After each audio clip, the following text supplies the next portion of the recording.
More bad hombres are about to get barbecued. President Trump's turning up the heat on Venezuela as he continues to bomb the ever-loving crap out of narco-terrorists in the Caribbean, killing more than 20 people. The Washington Post is reporting of U.S. Special Ops helicopters operating within roughly 90 miles of Venezuela's northern coast.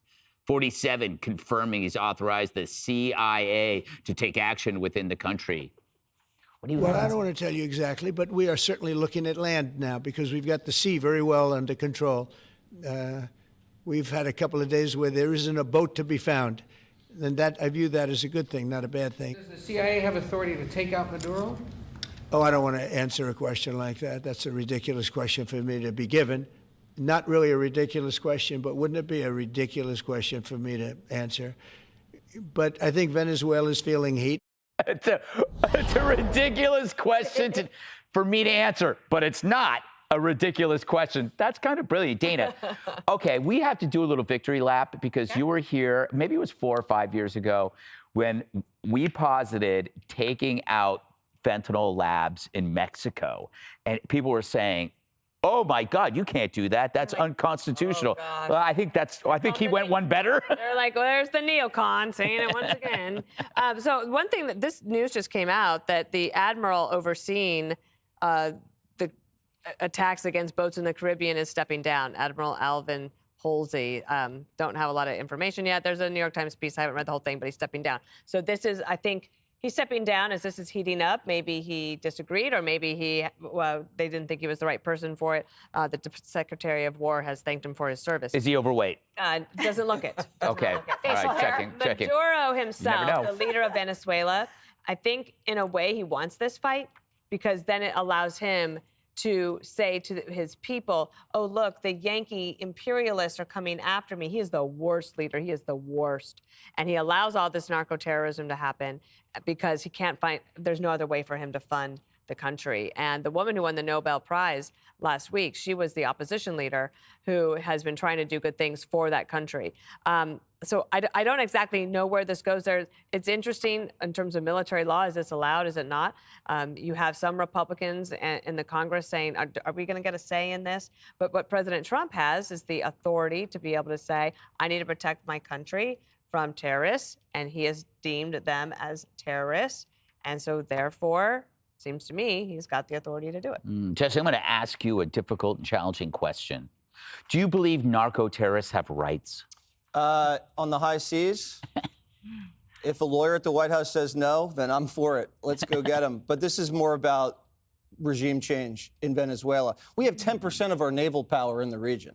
We have a destroyer fleet. We have F-35s there. And now we have these helicopters, which are used for Green Berets, Delta, and Special Forces.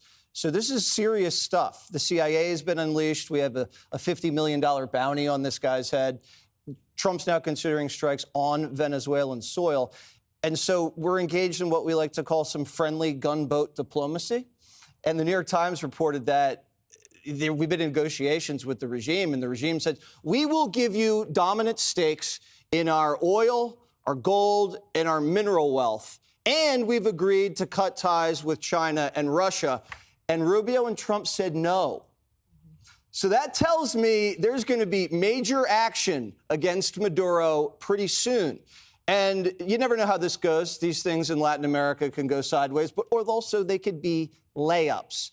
And if it is a layup and Maduro is deposed, we're basically Monroe doctoring, we call it the Dunroe doctoring, out of Latin America, of China and Russia. And what does that do after the successful strikes against the Iranian regime? That basically takes this big pile of deterrence and shoves it right in Taiwan's face, right in Ukraine's face, and Trump is wielding a lot of power internationally after. Jessica, is this just another example of toxic masculinity now being exported beyond our borders? I'm sure the group chat is crazy for the guys in charge of this. Hopefully not on Signal anymore. Hopefully those don't come out.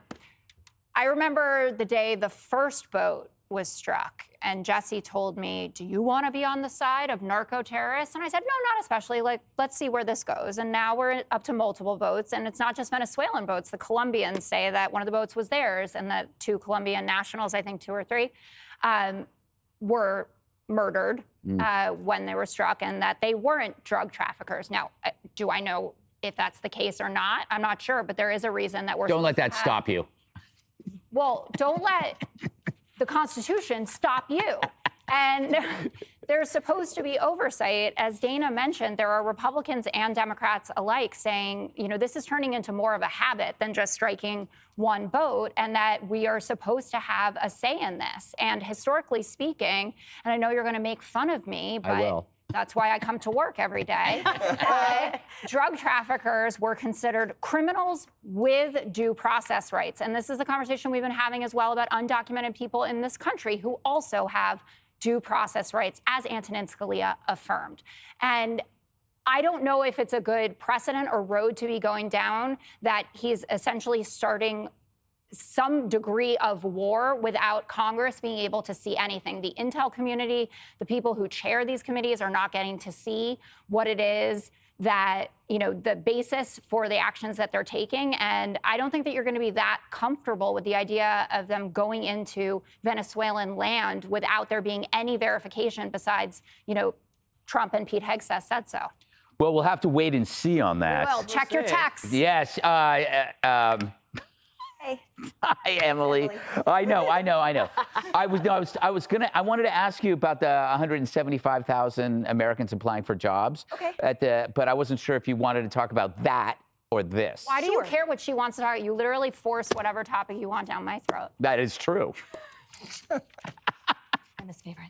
Just Quite evidently. First of all, I have to respond to this. The president can obviously direct covert CIA operations under the National Security Act of 1947. All he has to do is issue a presidential finding, which basically is a classified briefing he gives to the Gang of Eight via notifying Congress in that way. Didn't do. And then they authorize the funding through the House and the Senate appropriations committees on intelligence. And the whole point is that if they wanted to withdraw funding, go ahead.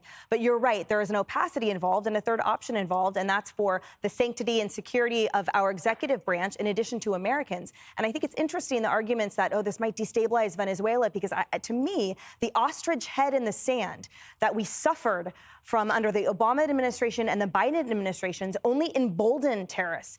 I don't argue that we can put them in the criminal drug running box very neatly, because they have pivoted significantly since President Trump has taken office, and now they are into a whole host of illicit industries pouring over through Canada and taking advantage of their loopholes there. They're raiding avocado farms. Not avocados. The liquid gold. And the whole point is that these guys, if you think for 1 second that they're going to let $1 of their billions upon billions of income gained illicitly every year to be diverted or extinguished in any way, they will fight to the death. But at least have faith in our administration that we aren't going to take it lying down. And that 175, here's what I love about it. Do you guys remember the Dems when they put out the Choose Your Fighter? And, you know, bless them for trying, but they're like old people hopping around and someone's doing a TikTok video. And here they actually have, ICE says, in the Department of Homeland Security, it says, choose your mission.